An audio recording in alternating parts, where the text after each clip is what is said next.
Hey, it's Tom And Mike. from Take Time to Travel. Vancouver is an absolutely spectacular city with an assortment of fun things to do, as well as exciting places to explore, like visiting Granville Island. Today, we're going to take you on a full Granville Island tour and try a little bit of its food. We'll start at the David Lamb dock so that we can catch a water taxi over there. First, one of the aqua buses arrived at the dock, but it's slightly more expensive, so we waited for the other water taxi to arrive. After a few minutes, one of the cute little False Creek ferries pulled up to take us across to Granville Island. Let's hop on board with my mom and make our way over there now. On our short journey, we saw lots of other water taxis as well as a pirate ship.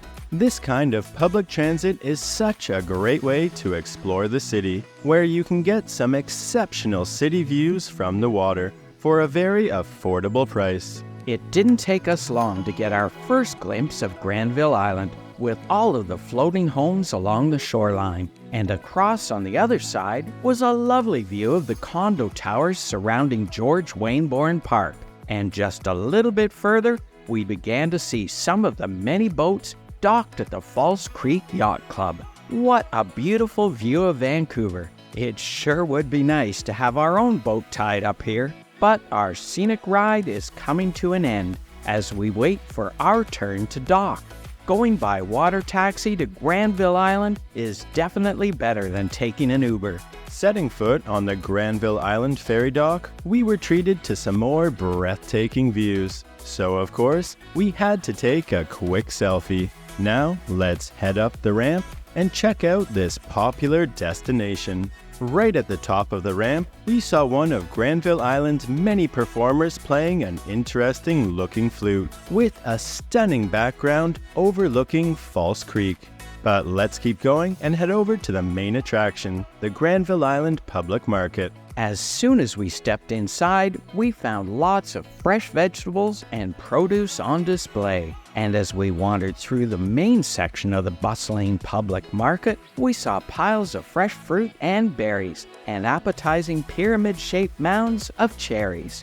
Continuing to explore the different areas in the market, we found lots more vendors and stalls selling all kinds of goods and products, like a butcher shop with an assortment of meats, as well as a counter with some mouth-watering smoked fish and fresh seafood. We even found handmade pasta, fudge, chocolates, a variety of caramel squares and brittles, and some caramel apples coated in nuts. We skipped the healthy snacks and went right for dessert at one of the most popular places here called Lee's Donuts. The lineup for Lee's Donuts went out the door and around the corner. However, the line moved pretty fast and we were back inside in no time to try their classic donuts, which they've been making from scratch since 1979. We also decided to get a few other types of their baked goods. Then we went to try and find some place to sit down and eat them. So we walked out through the back of the busy public market over to this picturesque outdoor dining area filled with picnic tables overlooking False Creek and the beautiful Vancouver skyline. What an exceptional spot to enjoy this nice weather and eat our sweet treats. We just had to make sure to watch out for the seagulls. After finding a spot to sit on a bench, we began to dig into our sweets, starting with this massive Cindy pastry, which I think is some type of huge honey-glazed cinnamon fritter. The Cindy pastry was very fresh and tasty, and it was so big we couldn't finish it in one sitting. My mom decided to get this giant raspberry fritter, which was glazed and filled with pockets of gooey raspberry jelly. I chose to get a few of Lee's classic donuts, starting with the sugar-coated jelly donut, which was filled with lots of raspberry jam. I also got the butter crunch donut with a crunchy vanilla topping, as well as the chocolate glazed donut, which is dipped in their famous honey glaze. Both tasted great. Our favorites were the Cindy and the raspberry fritter, but the donuts were pretty good too. Plus, we had lots of leftovers to take home with us. But let's head back inside and see what other tasty treats we can find. As we wandered through the Granville Public Market, we found so many different appetizing options to choose from. There was a second food court with many more restaurants here and an indoor seating area filled with lots of happy diners. Continuing to explore the many aisles in the bustling market, we found some savory food dishes on display. However, we're looking to keep our sugar rush going, and there were plenty of choices at the market to fill our cravings. These cinnamon records and Eccles cakes looked perfect for us, so we decided to give one of the cinnamon records a try.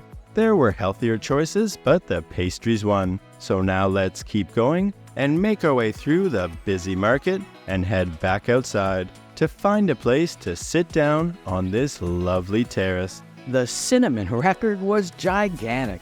It was like the size of a pizza or something. It tasted pretty good too, even though I was a bit messy. And again, we took quite a bit home with us for later. After all that sugar, let's go and see what else we can find on Granville Island.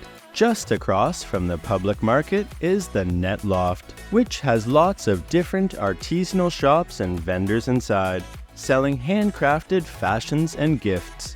A little bit further along, there's many more stores with an assortment of clothing and souvenirs. There's also some cafes and even a licorice parlor, as well as a kids market here on the island. And just behind the kids market, there's this cute little pond area, which is a great place to relax and get away from the crowds. Of course, on Granville Island, there's also lots of patios and restaurants. You can also take a whale watching boat tour from here, like we did with Prince of Wales on this impressive boat. Now let's head back towards the waterfront and make our way over to the Granville Island water taxi ferry docks so that we can catch one of the False Creek ferries. After we walked down the ramp, we noticed one of the round orange barbecue boats floating by, which you can rent for the afternoon. Then our cute little False Creek water taxi arrived, which we climbed aboard to take us over to Vancouver's West End neighborhood. The short boat ride to the Aquatic Center ferry dock was also very picturesque. If you enjoyed this video, then please make sure to like and subscribe, and check out our Vancouver West End food tour. And remember, take time to travel. Catch you on the next one.